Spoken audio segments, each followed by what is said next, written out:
عید کا دن ہے، حضور علیہ الصلوۃ والسلام نماز عید کے لیے تشریف لے جا رہے، گلی سے گزرے، چھوٹے چھوٹے بچے کھیل رہے ہیں گلی میں۔ آقا علیہ السلام نے دیکھا، خوش ہیں، خرم ہیں، نئے زرق برق لباس پہن کے ہنسی خوشی کھیلتے پھرتے ہیں بچے مدینہ میں۔ ان میں ایک بچہ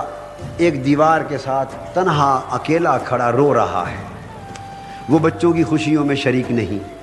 حضور علیہ الصلوۃ والسلام کے مبارک قدم رک گئے، عیدگاہ کی طرف بڑھنے کی بجائے رک گئے، اس بچے کے پاس گئے، اسے پیار کیا، پوچھا بیٹا تم کیوں نہیں کھیل رہے، اور تم نے زرق برق اچھا لباس آج کیوں نہیں پہنے، عید کا دن ہے۔ اس نے عرض کیا یا رسول اللہ صلی اللہ علیہ وسلم، میں کیا لباس اور کہاں سے پہنوں، میں یتیم ہوں، میرا تو باپ کا سایہ بھی سر سے اٹھ گیا،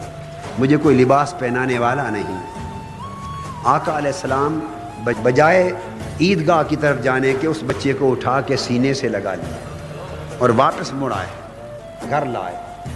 عائشہ صدیقہ رضی اللہ تعالیٰ عنہا سے فرمایا اس کو نہلاؤ دھلاؤ، نہلایا دھلایا، پھر اچھے کپڑے پہنائے، کپڑے پہنا کر اس کو خوش بوش کر کے اپنے ساتھ اٹھایا،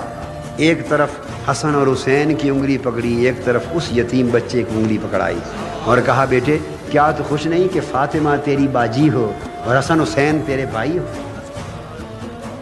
وہ بچہ خوش و خرم آقا علیہ السلام کی انگلی پکڑ کے باہر آ گیا، گلی سے گزرا۔ وہ بچے جو کھیل رہے تھے